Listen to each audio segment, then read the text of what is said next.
Íbamos camino a Guaymas cuando Amira se nubló, que a gusto. Medio rarillas las nubes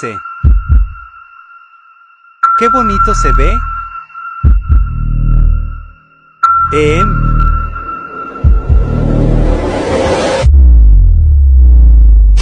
Nos agarró.